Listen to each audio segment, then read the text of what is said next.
haddadan warar fara badan oo aan qurux badnayn baa suuqa ordahaya sida in meeshii laga dhisayo mall dadkiina meel kale la dejinayo mallkaana dad kaleeto ay magaranaysaa lagu wareejinayo ganacsato la siinayo waa warar suuqa ah warar maartay la xaqiijiye maaha in dadkii iyo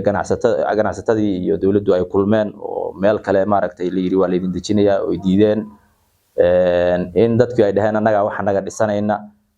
saasa la yiri wax la yiraahdo way dhibaato badan tahay marka in si taa looga hortago dadka iyo dawladdu ay isku xidhnaadaan warbaahinta deegaanku waxay u shaqeysaa waa dawladda iyo dadka inay isku xidhnaadaan isku kalsoonaadaan assalaamu calaykum waraxmatullaahi wabarakaatuhu waan u mahadcelinayaa TV-ga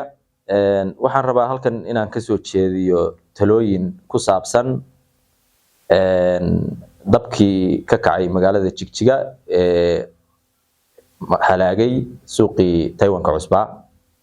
talooyinkaas ayaa waxaan rabaa inaan gaarsiiyo dawladda iyo dadka deegaanka Soomaalida anigoo ah Sadiiq Faarax Haybe oo ah nin arrimaha bulshada u dhaqaaqa waxaan ku talinayaa horta marka koobaad waan ka tacsiyeenayaa dhibka ku dhacay dadka walaalaha ah ee ganacsatada ahaa waxaana la dareemayaa murugo ana ka xumahay waxaana Ilaahay subhanahu wa ta'ala uga baryayaa inuu badal khayr qaba uu siiyo waxaan kaloon kula dardaarmayaa inay sabraan wa bashiri saabiriin balayri وبشارة كوا صبر هذا بلوجه وحويان ولا نبلونكم بشيء من الخوف والجوع ونقص من الأموال والأنفس والثمرات وبشر الصابرين marka u dambayso waxa lagu soo gabagabeeyay وبشارة كوا صبر marka insha Allah taala diintuna waxay noo sheegaysaa qofka markay dhibaato ku dhacdo oo culays uu dareemo in culayskaasi uu ka dambeyn doono fudayd waliba culimadu waxay leeyihiin culays walba laba fudayd baa ka dambeyn doona فإن مع العسر يسرا إن مع العسر يسرا أنت كدب وحن ربا إن دتك الدولة دبا نسوي شديو دور أرمود هو سوء إن لسمايو جودي دقالة أورين أو إسقاط أو لودن يهاي هو سوء كقوبان قيبه كلا دوين بالشدة دولة دا قضياش دقنك لماذا بالشدة ريت كمان جودي دقالة أورين لسمايو waxaan kaloon ku talinayaa qodobka labaad in dawladdu ay dadka deegaanka siiso warbixino joogto ah oo arrinkan ku saabsan wixii dhacay daraasaad xaqiiqo in la sameeyo dadka ay maartay hantidu ka gubatay xogtooda dhameystiran la helo waayo mustaqbalka hadii dadkan la caawinayo waxa loo baahan doonaa wax la yiraahdo sinaan iyo cadaalad sinaan iyo cadaaladna way kala duwan yihiin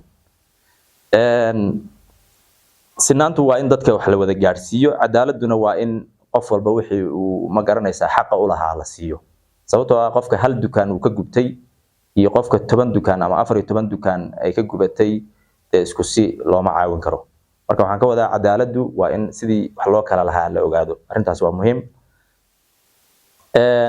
waxaan kaloon ku talinayaa sababta aan u leeyahay dawladdu warbixino joogto ah dadka ha siiso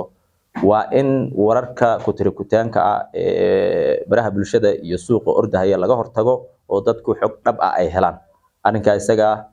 waa in dawladdu iyadoo wakaaladda warbaahinta adeegsanaysa ay xoog saarto haddadan warar fara badan oo aan qurux badnayn baa suuqa ordahaya sida in meeshii laga dhisayo mall dadkiina meel kale la dejinayo mallkaana dad kaleeto ay magaranaysaa lagu wareejinayo ganacsato la siinayo waa warar suuqa ah warar maartay la xaqiijiye maaha in dadkii iyo ganacsatadii iyo dawladdu ay kulmeen oo meel kale maartay la yiri waa la idin dejinaya oo diideen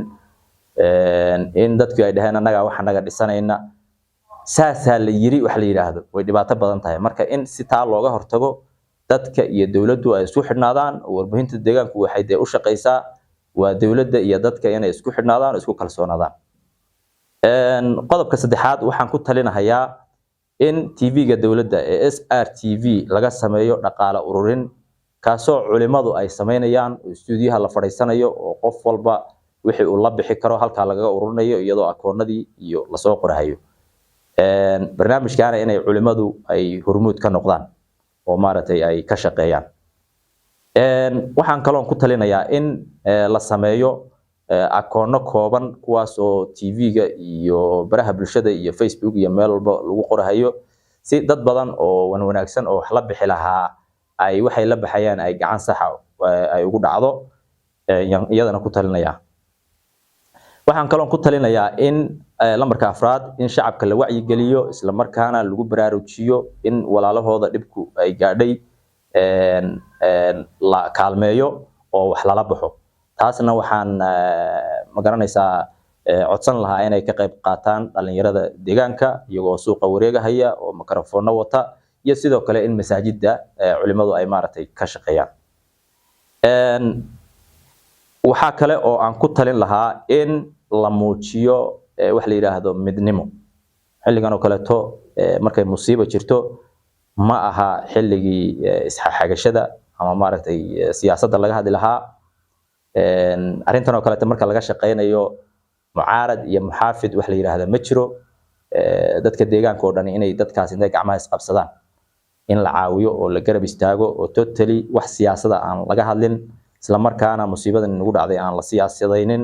qof walbana meesha kaga aadan uu maaragtay kaga qayb qaato.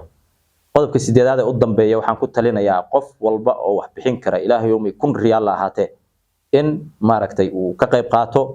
waayo waxyaabaha yararkii markay isku tagaan wax weyn bay noqonayaan. aad ayaad u mahadsantihiin waa idin salaamayaa dadkaana ilaahay bedel khayr qaba ha siiyo.